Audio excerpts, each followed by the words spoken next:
Hello, I'm Dr. Hafed Aziz, new Superintendent of Schools for Round Rock ISD.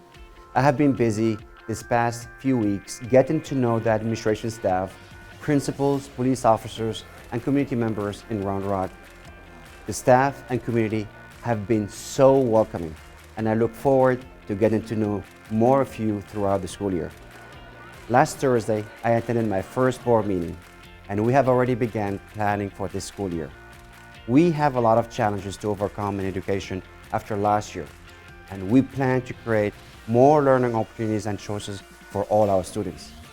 We have to ensure our students are on track to be successful, both in and out of the classroom.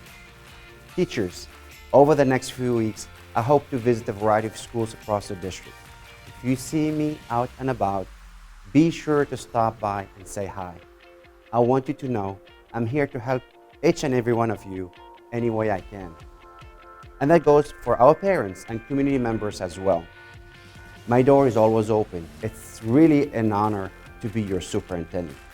And I can already see why Round Rock ISD is one of the best school districts in the state and the country.